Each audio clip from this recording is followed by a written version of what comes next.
Which of these impact drivers are going to be the best for route setters? Dewalt or Makita? Almost new Makita here. This has built 2 climbing gyms now. This has built, the very end of a climbing gym. This cute little thing, like you can hang some picture frames with this. Does size matter? Let's find out.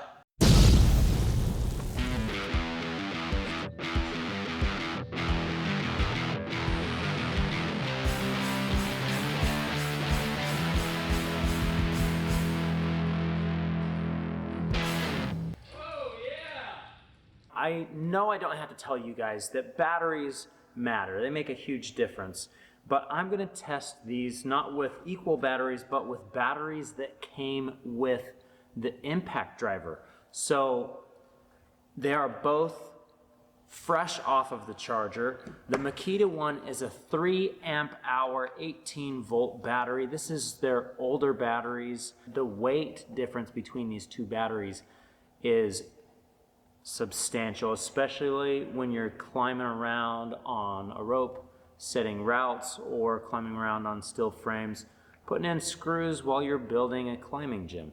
The Dewalt battery, this is the 20 volt power stack, a 1.7 amp hour battery, so almost half of the amp hours of this battery. And I can tell you from just personal use of using these 2 impact drivers, this lasts just as long as this guy. So I'm actually really surprised to know that it's only 1.7 amp hours. So let's go ahead, put them in. First thing, and this, you may not think that it's that big of a deal, but when you start to build up walls around you and there's no light, these little lights come in really handy. And I love that Dewalt puts these 3 lights on there. It's really nice. Now the Makita one, it has a really bright light that's down underneath, and it still does a really good job, but it's pretty nice to have the 3 lights around there. I love how the Makita slowly fades. The light just kind of slowly fades out, whereas the Dewalt, once it's done, like once the timer's up, the lights are off. So that's a difference. I have some wood screws right here and a stack of Baltic birch, which is really hard to get now. I'm gonna run 4 screws with each one. Test 1.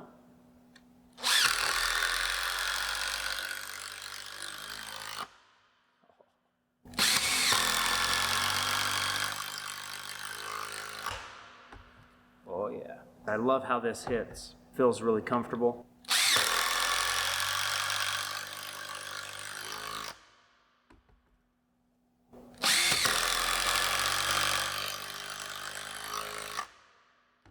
All right, let's see what we did on those numbers.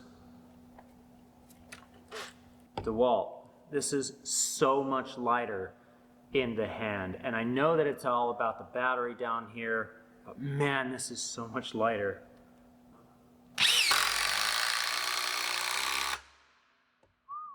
This is louder.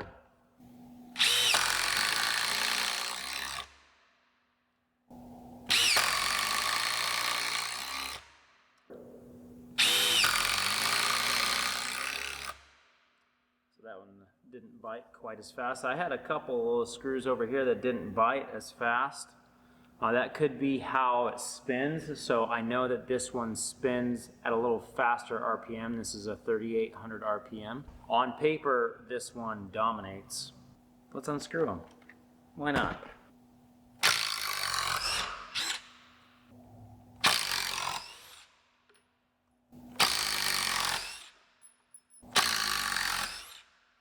All right, so there's the Dewalt taking the screws out. Now it's time for the Makita. That was noticeably slower.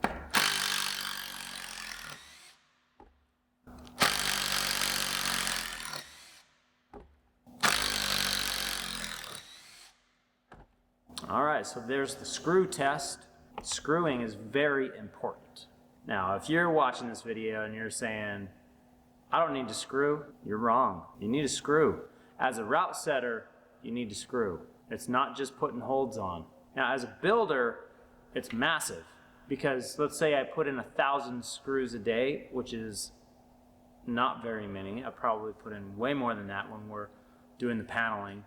But 1,000 screws, let's see, that would be 400. Yeah, you know? All right, so that's that. Now let's see about putting on a climbing hold. Now, we're not gonna do timed climbing holds because, I mean, seriously, it's a machine screw. There's no force, there shouldn't be any force on it until it's tightened down. So what we're going to do is I have a scrap piece of climbing wall that I have wedged on a scissor lift, and I am going to take a long climbing hold that I've used in the past. This is the fungus line of climbing holds from Sewell, shaped by Jason Kale, and I'm going to put it on the very edge of this scrap piece of climbing wall like you would always do in a route setting experience, never. And I'm going to pull on it to see if I can get it to spin with just torquing it down with each of these and see what happens. That'll work. What could go wrong? Really thinks that this is going to just chop my fingers off. I'm scared. This is a really stupid idea. Don't do this.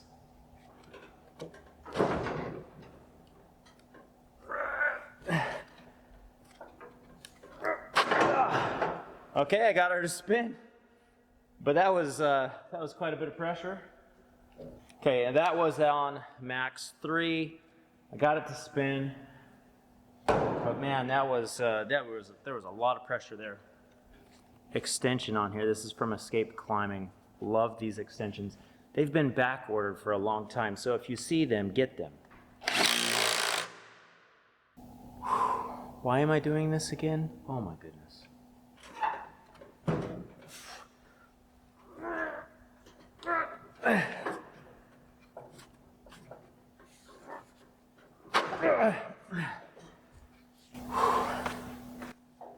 I think that held a little bit better, which doesn't exactly make sense, but the point to this is that you need set screws, okay? Regardless of which one you use. Now, they both worked great. Oh, wow. On paper, this one beats out this one all day long. I'll say there's this little nub on the back of this handle, which on a regular impact driver, that probably is where your hand is going to sit because there's weight up here.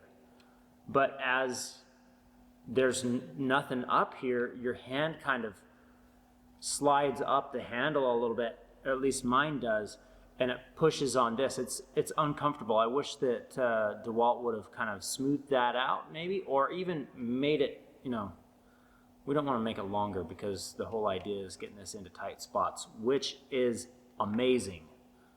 Love that. Maybe just smooth this out, Dewalt. Another thing about this is the longevity. It's not always about speed, it's about reliability.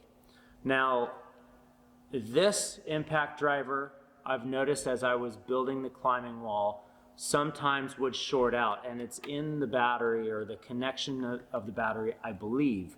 But this is a brand new drill and it's already showing signs of that. So even though in these tests and the lightweightness of this impact driver, I'm really hesitant to say that this is the winner, because when I want to screw, I want to screw. I don't want to mess around with the battery. I need an impact driver when I need an impact driver. So I don't want to have to worry if it's going to work, or if I have to jiggle the handle around or the battery to get it to work. The Makita, I've been using this guy for, 6 months now, and it has never once shown any hesitation to show up to work. It has always been there. This one's a little flaky. Now that's probably because this specific model, is not built in Dewalt's Tennessee factory. It's built in China. So I bet you if there was one of these models that was built in the Tennessee factory, where they can keep quality control a little bit tighter, it would probably be much, much better, and I would love to get my hands on that impact driver. Thank you for watching the Climber Dad channel. I'll see you next time, right here on Climber Dad.